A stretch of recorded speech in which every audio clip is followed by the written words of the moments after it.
Hey guys, I'm giving speeches. I'll be at the Connecticut Libertarian Party State Convention on January the 29th and then February the 26th at the state convention in Utah, in Salt Lake City there.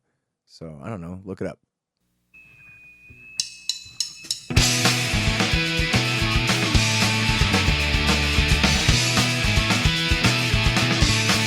All right, y'all, welcome to the Scott Horton Show. I'm the director of the Libertarian Institute, editorial director of antiwar.com, author of the book Fool's Errand, Time to End the War in Afghanistan, and the brand new Enough Already, Time to End the War on Terrorism. And I've recorded more than 5,500 interviews since 2003, almost all on foreign policy, and all available for you at scotthorton.org. You can sign up for the podcast feed there, and the full interview archive is also available at youtube.com/Scott Horton Show. All right, you guys, on the line, I've got Ray McGovern, and of course, former CIA analyst, former chief of the CIA Soviet division back when, and he spent this whole century long being a peace activist. Of course, he's co-founder of Veteran Intelligence Professionals for Sanity and regular writer for us at antiwar.com, where his latest is called Peeking Past the Pall, Put Over Arms Talks with Russia. Welcome back, Ray. How are you, sir? I'm good, Scott. How are you doing? I'm doing great. I really appreciate you joining us today to follow up on our recent conversation and, you know, essentially to catch us up since the talks that happened this week between the Americans and the Russians. So I guess go ahead, break it down. What were the major issues at play and what all, if anything, got accomplished? Well, there are two tracks here. One is the demand that NATO close its doors to Ukraine and Georgia. That, of course, is what is being painted as Putin's primary objective. That, of course, is what is being emphasized, but it's a red herring. If Putin thought that NATO would agree to that, having dismissed it as soon as it was voiced, he's not the cagey statesman that I believe he is. So that was the maximalist demand. What was Putin really trying to do? Well, I think you have to look at why he called Joe Biden or insisted that Joe Biden and he talk before the talks in Geneva between U.S. and Russian negotiators. And it's very clear what happened. He said, look, we need to talk, and we need to agree to personally supervise all this. And the Russian readout hours later said, Joe Biden, Joseph Biden is what they call him, Joseph Biden emphasized, now get this, that Washington had no intention of deploying offensive strike weapons in Ukraine, end quote. Well, that came from the Russian readout. Was it true? Well, the U.S. did nothing to deny it. When Jake Sullivan, who gave a backgrounder on the December 30 telephone call, when he was asked after a very general and uninformative briefing, asked by one of the journalists there, well, is there anything at all, anything interesting that happened here in that telephone call? and Sullivan stroked his chin and says, no.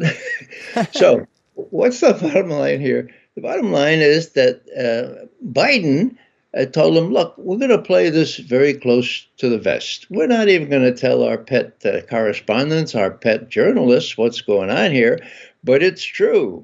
And, fast forward to this week when Wendy Sherman was our delegate there. She talked about progress. She said, look, there can be progress, and there is progress, and we're going to talk about the emplacement of missiles, confidence-building measures like keeping troops off the borders and regulating or delimiting military exercises, and things like, preventing incidents at sea and in the air. So the Russians agreed to that. So what's Putin really interested in? Well, I don't know for sure, and I don't want to claim infallibility here. And I'm always wary of mirror imaging.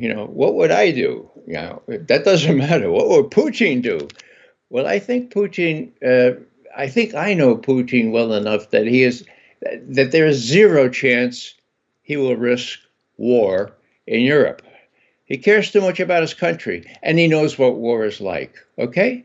So what's he trying to do? He's trying to get acknowledgement finally that he has a problem with the emplacement of medium-range ballistic missiles in Ukraine, Poland, Romania, wherever, where they threaten his ICBM, his intercontinental ballistic missile emplacements in the European part of Russia.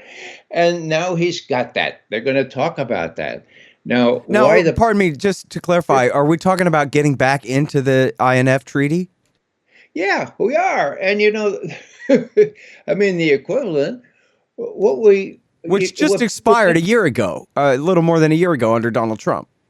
Yeah, but Jake Sullivan, of all people, Tony Blinken, of all people, said, yeah, this is under discussion. We want to do the same kind of things that intermediate range nuclear forces treaty that we abruptly left under Trump. We want to see if we can reinstate that. Now, you wouldn't know that from the Times or the Post, but they said that openly to press correspondents. So Blinken and Sullivan changed their tune right after Biden talked to Putin on the 30th December. They told the negotiators, look, hang tough on NATO. That's a no-starter, and even the Russians know that to be a no-starter. But, the reality is, as we all know, Ukraine and Georgia are not going to become members of NATO anytime soon, not for several years, maybe even decades if it gets that far. So it's kind of like a red herring. It's kind of like a straw man. Is Putin going down to abject defeat on this? Of course he is. Did he expect anything else? No, but that's not what matters to him. Last thing I'll add is that I was always impressed by an interview that Putin gave to Western journalists during an economic summit in St. Petersburg. It was in 2016. It was June 17, 2016, as I reconstruct it. And he just poured his heart out. He said, look, you guys don't understand this. And quite frankly, I don't expect you to report this because it's sort of anathema to report these things. But we have real concerns about those missile emplacements in Romania, already underway, and Poland. Now, this was almost 6 years ago. And he explained to them very, very clearly, look, these holes that they make in the ground for ABM missiles, ostensibly, the Americans told us they're not aimed at you, they're aimed at Iran. And now, says Putin, we have an agreement that forbids Iran from some nuclear warheads carried by such missiles. And so Putin says, so they lied to us. It wasn't Iran at all. It's something else. And the something else, of course, is that these same holes that they dig in the ground can be filled with Tomahawk missiles. It's the MK-41 missile launcher, if anybody wants to look into that. This dual-use launcher that you use for your anti-ballistic missiles or your Tomahawk H-bomb-tipped cruise missiles. Either way. Yeah. Well, I was on a radio program with Scott Ritter recently, and he pointed out that the reasons that the U.S. gave for leaving the INF treaty. Now, bear in mind, your listeners probably know this. I was flabbergasted that both sides agreed back in 1987 to destroy a whole class of offensive missiles. Pershings on our side and the SS-20s on the Russians. They were already in place. They were installed. And yet the two sides were able to agree to destroy them. And Scott Ritter, bless his heart, was one of those people, inspectors, who went out there and make sure those damn well were destroyed. So it's possible to do these things. But what it requires is an acknowledgement on the U.S. side that Russia really does feel very threatened. And the only way that Putin could hit Biden upside his head is to say, look, we also have these 100,000 asymmetrical, Joe, you know what asymmetrical means, right? On near the border with Ukraine. They're not there for idle reasons. We can use them if you don't come to your senses. Now, again, I may be mirror imaging, but I don't think any country, least of all a country led by a statesman like Putin, would invade and try to occupy Ukraine. That would be as crazy as invading Iraq or invading Afghanistan and staying for 20 years. Come on, give me a break. He's not going to invade. But you know what? The deployment of troops can also be used in a political maneuver sense, and that's precisely what he's done. Not for the first time. He did it in April as well, and Biden immediately called him up and said, let's have a summit. The summit was in June. And now he's done it again. And this time he said, look, Joe, if you continue emplacing missiles that can destroy our ICBM force, we're going to have to react, and probably we'll have to react militarily. So let's talk. And that's the big news. We're talking. Wendy Sherman and Ryabkov agreed to continue such discussions on medium-range ballistic missiles, confidence-building measures, and so forth. That's the news here. Not that NATO rejected Russia's attempt to circumscribe its prerogatives. Yeah. And as you point out in your piece, Biden had already said previously that, well, look, we're not going to invite Ukraine into NATO anytime in the next 10 years, which is a polite way of saying indefinitely, right? Yeah. So he's not going to put that in writing and sign a new treaty promising never to do it. American politics won't allow for that, unfortunately, it seems. But essentially, that's the deal that Putin's getting anyway, right? That's exactly right. And, there are domestic political considerations that weigh heavily in all this, and mostly on the American side. But also, here's Putin heading up the Russian military as well as everything else. And when he says, hey, we need ironclad signed agreements, legal documents to make sure that NATO and the U.S. behave in Central Europe. If you look at his generals and admirals that he's addressing, they sort of say, yeah, right. Yeah, right. Well, wasn't the ABM treaty a signed, legally binding agreement? Oh, how about the INF treaty? Come on, Mr. Putin, get real, okay? So what I'm saying here is that Putin has his own hawks to contend with. These are high-level military people whom he trusts and who are defending their equities and pointing out to him, this is a very, very dangerous situation. Be hard-nosed when you deal with these people. Yeah. All right. So I don't know if you saw this morning that well, first of all, I should identify this journalist who's pushing this. I guess Victoria Nuland, I didn't watch the whole speech, so I missed it, but somebody on Twitter said Victoria Nuland made this claim the other day. But there's this horrible so-called journalist named Natasha Bertrand who made her entire career pushing the bogus Steele dossier. Not just Russiagate, but the most bogus part of it, all of it. And you can even read a great write-up in the Washington Post about how she bootstrapped her career based on the Steele dossier, in the words of Eric Wemple there at the Post. But anyway, she's got a story today about how all her CIA sources are telling her that the Russians have infiltrated Ukraine and they're preparing to attack themselves, like Hitler in Poland, in order to blame the war on Ukraine and invade. A big false flag attack that's due to take place any time now. What do you say, Ray? Well, I have no doubt that the eastern Ukraine is full of agents of various intelligence services. I also have no doubt that nefarious schemes are being devised and perhaps implemented in the future, including things like sarin gas attacks, one of the favorites in the one of the favorite quivers in the arrows in the quivers of U.S. and other intelligence services. But when Putin gave that major address on the 21st of December to all his generals and admirals, he was followed by the Russian defense minister. And the Russian defense minister says, we have reports, we have knowledge that there are 160, I think he said, U.S. citizens, private contractors with sarin gas, with gas that they're prepared to start a false flag attack, blaming it on Russia, or just so these things happen all the time. What the correspondents are doing is, if they believe CIA, okay, if they believe CIA, despite the record of the last 20 years, well, then they're going to believe, for example, that Russia is going to amass 175,000 troops along the border with Ukraine, preparatory to a major invasion in January, like now, or February of this year.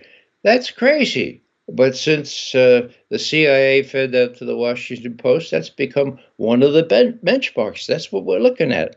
Now, if you look at the negotiations that are going on now, and then you look at the Olympics that are starting in Beijing on the 4th of February, and then you start looking at thawing hard ground there in Ukraine.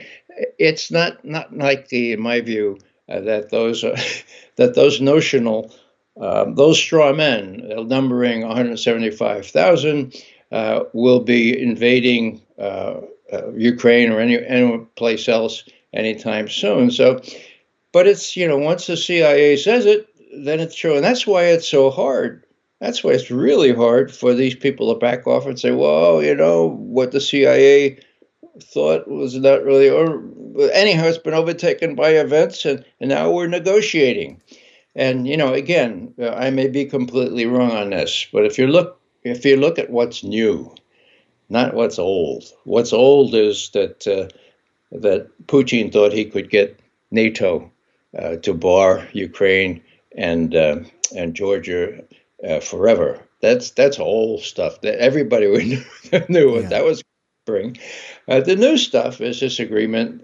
Wendy Sherman and Ryabkov said these talks are going to go on. They're going to take a while, because you don't discuss arms control matters of this intricacy in just a couple of weeks or even a couple of months. Mm-hmm. So here's Ryabkov acknowledging that the time frame is going to be much more than what the Western press is saying, based on what they see as Russian threats to move quickly. Sorry, hang on just 1 second. Hey guys, anybody who signs up to listen to this show by way of Patreon will be invited to join the Reddit group. And I'm going to start posting stuff over there more. That's patreon.com/Scott Horton Show. Thanks. Hey, y'all. They've got great deals on weed at thehempspot.com. The Hemp Spot specializes in Delta-8 tetrahydrocannabinol instead of Delta-9, so they can send it straight to you anywhere in America. Recently, a friend moved and didn't have a guy in his new town, but then he heard about thehempspot.com on my show and was saved, figuratively and literally. Because if you use the promo code Scott, you get 15% off every order and free shipping on any order over $100. Legal jams, bud, gummies, and the rest in your state. Thehempspot.com. Spell the THC. You guys, my friend Mike Swanson has written such a great revisionist take on the early history of the post-World War II national security state and military-industrial complex in the Truman, Eisenhower, and Kennedy years. It's called The War State. I have to say, it's the most convincing case I've read that Kennedy had truly decided to end the Cold War before he was killed. In any case, I know you'll love it. The War State by Mike Swanson. Some of y'all have a problem. You've got chickens, but you don't want to stand around throwing food at them all day because of all the important stuff you have to do. Well, the solution to that is to get the free-range feeder from freerangefeeder.com. The free-range feeder has been developed to satisfy the needs of the poultry chicken hobbyist and the homesteader. The convertible design allows for 4 different mounting methods. Go to freerangefeeder.com/Scott or use promo code Scott to get 15% off. and get the free ebook. Subscribe to their newsletter to immediately receive your free copy of Getting Started with Backyard Chickens. That's freerangefeeder.com/Scott. All right, so here's the problem, though, right, is you have, just like with terrorism or with communism before or whatever it is, you have all this tough talk in terms of domestic politics that's so hard to back down from. And I'm reminded of when these treaties are expiring under Trump. I think it was during the INF treaty, but also there was the real threat. If Trump was reelected, he had promised that he was going to let New START expire, which was the last treaty keeping a limit on intercontinental ballistic strategic H-bombs on both sides. And at one point, you had Dianne Feinstein and a couple of, say, the older, if not more mature Democratic senators, in the height of all this Russiagate hype, saying, well, it's not like we want to just throw all these treaties away, right? I mean, maybe despite all of our accusations about Russia taking over America and everything, maybe we need to send our State Department officials to go meet with their foreign ministry officials and figure out a way to save these treaties. And all of a sudden, they're grown-ups again, after 7:30 or something. They can stop and think straight about these issues for a minute. And I guess I'm just wondering, it's too much to hope for, right? That's the prevailing sentiment over, and I know what you're saying. We got a big success here and we ought to take it. I hear that, but I just mean kind of going forward, it seems like it'd be difficult, even if Putin, our Putin, if Joe Biden feels like, yeah, we really should do the responsible thing here. He also is in a situation where, wow, all the pressure says otherwise. And so even if he wants to do the right thing, he would have to tread so carefully and figure out just the right way to, get Congress to go along with him and all those other things, right? Well, as usual, you asked the right question. It's the thorny question. And we don't have our Putin. Joe Biden is not in charge of our country the way Putin is in charge of Russia. Joe Biden has to contend with what I call the Mickey Mat, which is the outgrowth of the MIC, the MIC, the Military Industrial Complex. I'll say it slowly. Military, Industrial, Congressional, Intelligence, Media, Academia, Think Tank Complex. Now, why do I say media? Because media is part of this complex. It's the linchpin. If it doesn't completely misinform the U.S. public with respect to Russian intentions, it's real hard to justify spending up to $800 billion a year on, quote, defense, end quote. So the power lies with the Mickey Mat. And what we've seen here is tactical, really, in nature.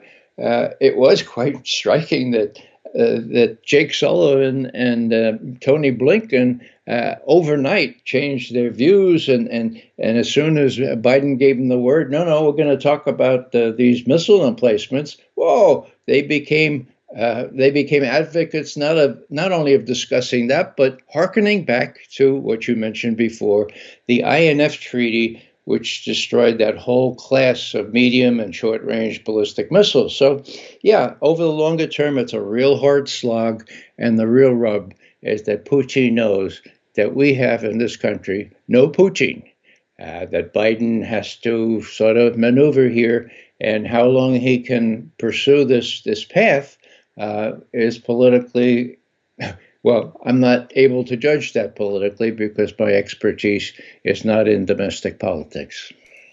All right. Now, in your article at antiwar.com, you include the transcript of 10, 12 minutes of Putin addressing some of these issues. And this is from a few years ago, though. So why did you include this and what's so important in it? Well, I was hoping that people would watch it. In other words, it's 12 minutes. And I boiled down I guess it's about 2.5 minutes, where he says, look, the Americans have placed their, quote, missile defense system in Romania. And they're saying we have to protect ourselves from the Iranian nuclear threat. There is none now. You've got an agreement. There's no Iranian nuclear threat. By the way, I'm sorry, I got to interrupt here just to say I tried so hard to find this and I could not find it anymore. But I know that this happened that in the W. Bush years, he said that at like a G7 meeting or some kind of European thing. And everybody laughed. They just couldn't help it. He was like, yeah, well, we got to protect Poland from missile strikes from Iran. And everybody's like, what? Yeah, right. And then Obama said it, and everybody's like, oh, yeah, we also are pretending to believe that, Obama, you know. But when Bush said they couldn't help themselves, it was the most preposterous thing in the world. Oh, yeah, that massive historical, long-term on and off war, the centuries-long struggle between the Poles and the Persians, right? Yeah, and Putin is very, very direct here. He says, you can understand now, they were lying to us about the Iranian nuclear threat. How can you understand that? Because they're still building these systems, and now they're being loaded with missiles. And we know that these same holes that they dig in Romania and Poland can be converted into Tomahawk missile launchers, and that endangers our strategic situation. So he made it quite clear. And of course, Romania is equipped to do that now. Well, Romania has the holes, and Poland is getting them. And what Biden promised Putin, and this is big, on December 30th was, okay, we agree we're not going to put any of those things in Ukraine. Now, that is big. Yeah. One indication of that is that when Putin, 1 month after Crimea was readmitted to Russia, 1 month later, he said, look, we did this for two reasons. One, because of the NATO problem, they wanted to make Ukraine part of NATO. But number two, and in Putin's words, even more important, end quote, was we didn't want those missile sites being emplaced in Ukraine, the ones that are going into Poland and Romania now. So taking Crimea back was partly motivated or more important to Putin from the point of view of missile emplacements to Ukraine. Well, that's what he said, and that was just a month after the annexation of Crimea. Yeah. Oh, and by the way, I mean, when it comes to the Russian invasion of the East, they absolutely could have. In February of 2015, the Donbass region held a referendum and voted to join the Russian Federation, and Putin told them no. And That's right. This is sort of my turn of phrase. I guess I'll let you criticize it, but it seems to me that Putin essentially could have changed the border of Russia right there with a magic marker and essentially just said, this is all Russian territory now. And much like in Crimea, simply had his soldiers walk into position there and stand on corners, on street corners, and say, this belongs to us now, and that's it. It would have been over, and he decided not to do that. Yeah. And why do you think that is? Why didn't he absorb this very pro-Russian area of far eastern Ukraine at that time when they were begging him to? Well, Crimea and the Donbass are very different animals. Crimea is a strategic asset that Russia couldn't possibly afford to lose. It's their own ice-free, all year long naval base in Sevastopol, which has been there since Catherine the Great, for God's sake. The Russians were not going to allow NATO to take over Sevastopol base. So that was the big thing. The Crimeans were even more in favor of being annexed to Russia. Witness the plebiscite that they had, over 90% voted for it. And then the Donbass people, who were, I would guess maybe 60%. So in other words, it's the strategic ramifications here, and it's also Russia and Putin being restrained, in my view. Look, do we want to have to defend a new border after we annex part of another country? I don't think so. Crimea is easy to defend. Donbass, let's tell those guys we will support them. We'll give them weaponry and some volunteer soldiers, so to speak, but no deal. They're not going to rejoin, or they're not going to join Russia. We're not going to redraw that border. Yeah. I haven't heard anyone who says in the last few months here, or who's been saying the last few months, that, oh, Russia's going to invade Ukraine. I haven't heard any of them mention the fact that Well, he could have just taken the far east of the country back in 2015 if he wanted to, but he decided not to. But I still think he's going to invade now. They just seem to leave that out, or if they even know that that happened at all, you know? Yeah. Well, I asked way back when this first came up several months ago, who who in their right mind would want to invade a country that used to be the breadbasket of Europe and now is a basket case, really, economically destroyed thanks to Victoria Nuland and the others. Who would want to invade that country, much less try to occupy her or even part of it? Yeah, Putin achieves his objectives with that 100,000, if that's how many there are, troops right near Ukraine. He's already got Biden to take him seriously, and we'll just see how it plays out. We have the Mickey Mat to contend with, so you can't be very optimistic, but you can be a little optimistic. At least you can look at what's happened that's changed since that telephone call on December 30th between Putin and Biden. Yeah. All right. Well, thanks for the good news. You're the only one who sees it this way out there, but that's because you're the only one asking the right questions, it seems like, too. So, right on. Well, it's out on a limb. I'm sort of used to that. I'm trying to be circumspect here and realize that mirror imaging is always a danger for analysts like me. So who knows who's right? We'll probably find out in the next couple of weeks, and that's good. Yeah. Oh, and I'm sorry, one more thing here. The color-coded revolution failed in Kazakhstan, and now Russia's position there is stronger than before. Is that about right?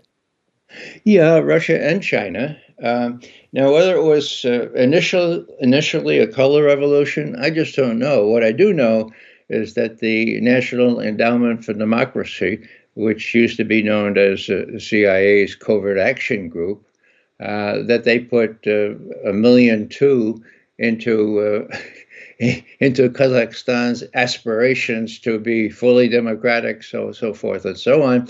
So there were, just as there were in Ukraine, many sites of the National Endowment for Democracy at work. Whether they were the ones that initiated this, it looks like it was more a case of oil, the scarcity of oil and gas. But they glom onto these kinds of things, and the very quick reaction by the existing ruler in Kazakhstan, was what was needed. The Russians came in, and now they're leaving. So all these admonitions from Tony Blinken, once the Russians come in, they never leave. Well, he's going to have to admit, they came in, and they fixed things up. They helped the local government fix things up, and then they left. So it's not like Brezhnev entering Czechoslovakia to put down a real revolution back there in 1968. It's more like peacekeeper people coming in and making sure that that people who have dubious support do not prevail against a friend, a very important friend. And I should add that the longest land border in the world, contiguous land border, is the one between Russia and Kazakhstan, okay? And that Kazakhstan is very, very rich in minerals, oil, gas, has manufacturing. It's really a sui generis type modern state in that part of Central Asia. Yeah. All right. Well, we'll leave it there. Thank you so much. Really appreciate you coming back on the show as always, Ray. Yeah, most welcome. All right, you guys. That's Ray McGovern, former CIA analyst, co-founder of Veteran Intelligence Professionals for Sanity, and regular writer at antiwar.com. And this one is called Peeking Past the Pall, Put Over Arms Talks with Russia. The Scott Horton Show, Anti-War Radio, can be heard on KPFK 90.7 FM in LA, APSradio.com, antiwar.com, scotthorton.org, and libertarianinstitute.org.